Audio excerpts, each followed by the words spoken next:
What was your is this bitch serious moment? Used to work at the register of my college campus store. People mostly came in to buy energy drinks / gum or whatever, but you could also buy like sweatshirts and even computers. But given most people only bought like one small thing, we didn't have carts or baskets anywhere for shoppers. Anyway, one day a woman comes in, a student's mom I'm guessing, and asks me for help to reach a sweater on the top shelf. I grab it for her and go to hand it to her, but she motions at me to hold on for it. She proceeded to walk around the store grabbing several items and then giving them to me to hold. She literally shopped for like 10 minutes using me as her personal shopping cart. Luckily I had a coworker in the store on the same shift, so he was able to handle the register. At the end of this whole ridiculous segment, she got a message on her phone, read it and said, "Oh, you know what, I actually have to go meet my son. I'll come back later to get the things I need." And then she left, and I was left standing there with an armful of random crap that I then needed to go put back one by one. Like, mon woman. Did she even come back? Not that I know of. Pretty soon after the incident I got a different work study job as in it, mostly just ferrying computer equipment around the campus, which I vastly preferred.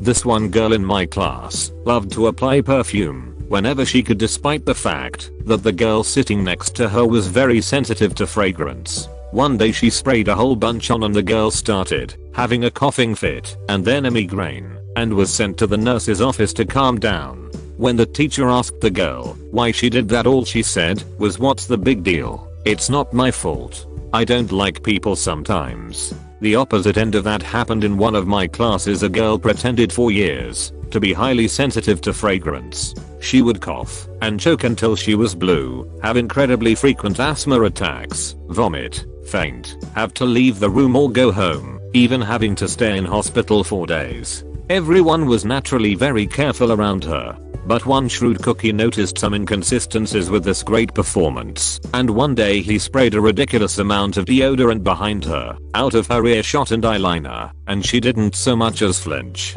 There had been a school-wide effort for several years to not cause her any hurt or stress, with everyone going to great lengths, so naturally every student and staff member was absolutely furious. This has to be a psychological phenomenon of some kind. I just feel it in my gut, and I really want to know. Munchausen syndrome? 20 years ago, girl tried to fight me in a bar. All I did was look at her funny, unintentionally. I was going to the bar for a round of drinks and forgot the order. Happened to be looking at her when I was lost in thought. Anyway, she challenged me outside. I couldn't believe it. I'm 6'1", 220, and she was small. Anyway, the bouncer heard her and kicked her out. She was still in the sidewalk an hour later when we left. Followed me to my car, pushing me and punching my back. It was surreal. Liquid courage is aptly named, man. I'm a few inches taller than you, about your weight, and according to an old friend of mine I looked like if the Grim Reaper and Clint Eastwood had a baby, but not in a good way. I can't tell you how many times I've had men and women who came up to my nipples, try to start crap. Don't get me wrong, I'm sure there's thousands of people on this earth who are that size and could absolutely kick my crap in, but I think most of them don't usually pick fights with strangers. I tend to be pretty against violence towards people who can't really defend themselves, regardless of if they're looking for it or not. But one time I had this teeny tiny college girl huck one right up my ghoulies when I didn't want to fight her. Ended up giving her a pretty good dining around the ear on reflex before I promptly fell the frick over clutching my nuts. And yet somehow I was the one who had to hobble the frick away at speed before I got the boots put to me, because evidently I was the bad guy in that scenario. Most of the guys that I've encountered who can fold you into a pretzel one-handed are kind, calm, and very sociable. From giant Linebacker size to small bookworm looking dudes, and of course, cauliflower-eared fellas, they have a vibe about them that is just chill. They're polite, respectful, and quite aware of what they can do. The people who pick fights after 4 drinks and took complimentary lessons at the local MMA gym love to talk about how they can destroy someone using a technique like it's the punch of death, TM, or something. Those are the ones that can't lose humbly, come back with a carload of friends or a gun. or both? I just had one yesterday. I've been going to my local high school's running track to jog and exercise since lockdown. Well, to park your car you have to go through a driveway that's designated with arrows as one way. There's an exit on the other side of the parking lot. Anyway, the soccer moms in town are notorious for parking their cars in this driveway and making it hard to get into the actual parking lot. As I pull into the driveway, one of these women thinks that it's a brilliant idea to put her car into reverse as I'm entering. I couldn't swerve out of the way because there was himself parked right at the mouth of the entrance, taking up half the available space. So I reacted and honked my horn. She proceeded to panic, throw the car into drive and run it into a small boulder that lines this driveway. It ripped the passenger side air deflector clean off. According to her, I'm now a asshole that honks her horn for no reason. Jeebus Lorenzo, if you panic at a car horn, what the frick are you doing driving? Beats me, but they do. My favorite is the time when I honked at a woman and she took her hands off the wheel and flapped her hands like a chicken, crap you not. It was one of the funniest things I ever saw. I have worked at Spirit Halloween every season for the past 5 years. I would highly recommend if you're trying to make some spare cash. Anyway, super shady things happen at Spirit Halloween all the time, so I have endless stories to tell. For this story, I was working the dressing room. Basically just regulating who goes in and taking costumes out of the bags to withhold accessories to prevent theft, etc. This was my first year working there, so I was about 20. Just a couple days before Halloween, a girl around my age came to the dressing room with a typical college girl costume. That's all I'll say. She says something like, "Oh good, we are about the same size." I'm in a rush, so I wouldn't have time to find an associate to help me. I just kinda smiled and took the bag from her, like what the hell does that even mean?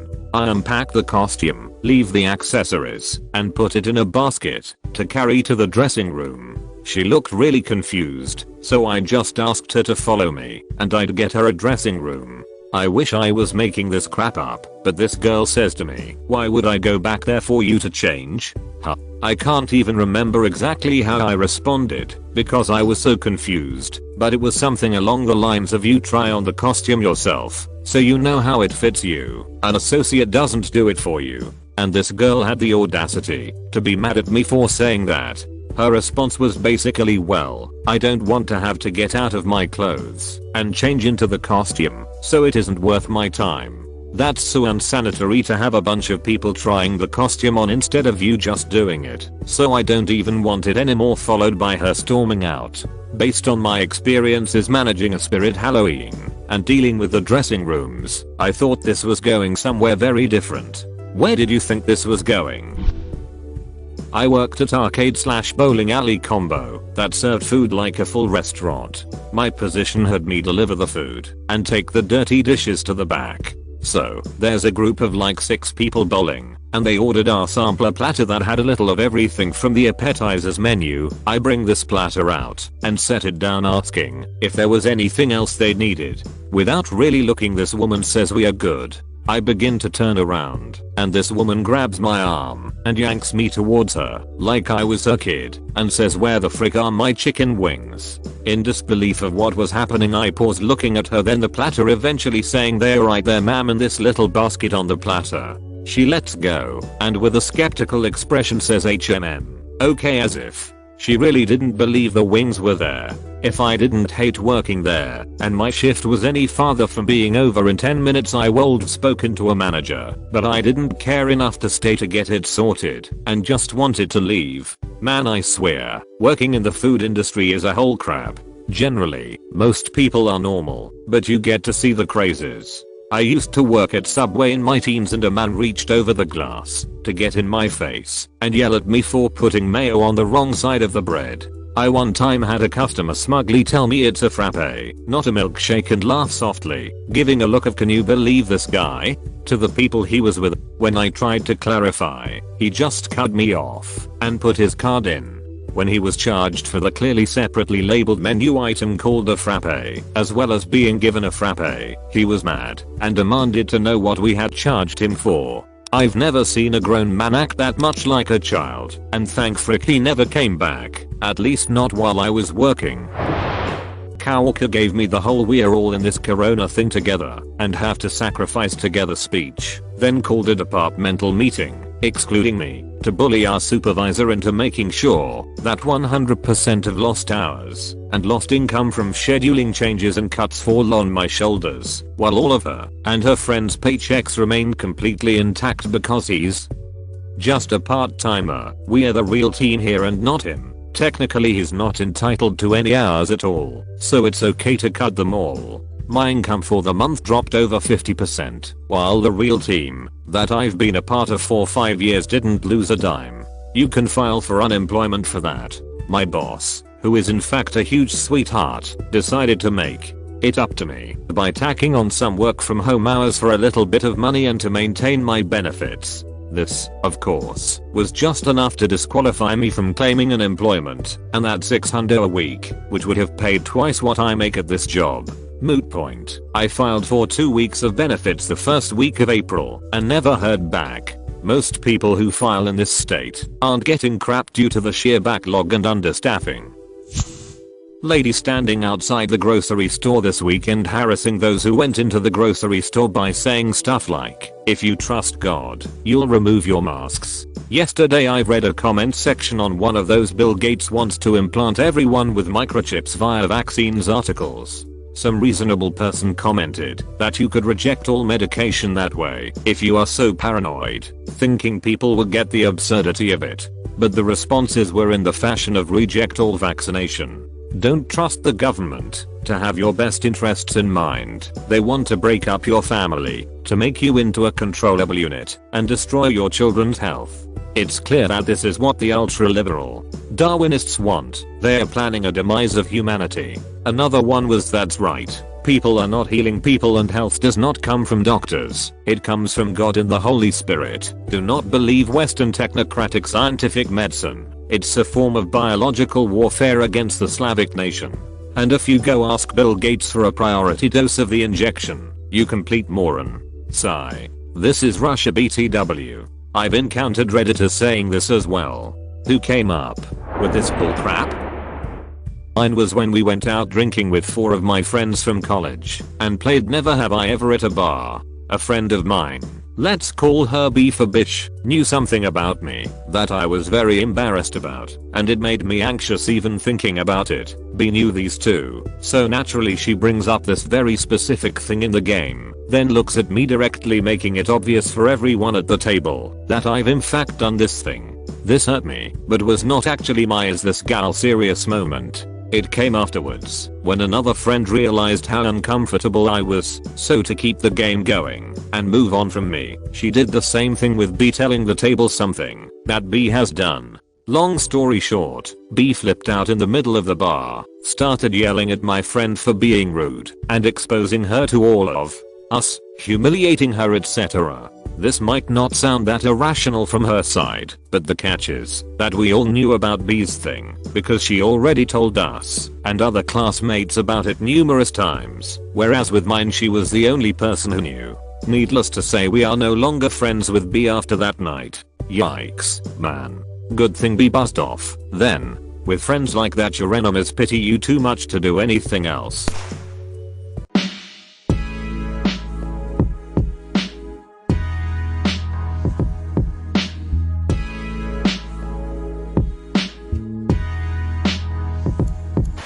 This only happened a few days ago. I got called into the manager's office and got offered the temporary clothing manager position. I didn't necessarily want a manager's position, but I had basically been doing the job for months without the benefits, so I accepted it. Went onto the shop floor and was immediately greeted with congrats from colleagues. A girl I work with that had recently become a duty manager. How she became a manager is beyond me. Went and told my business to everyone, including the fact that she had been offered the job first and turned it down, so that's why it was handed to me. Everyone knew I was being offered the position before I did.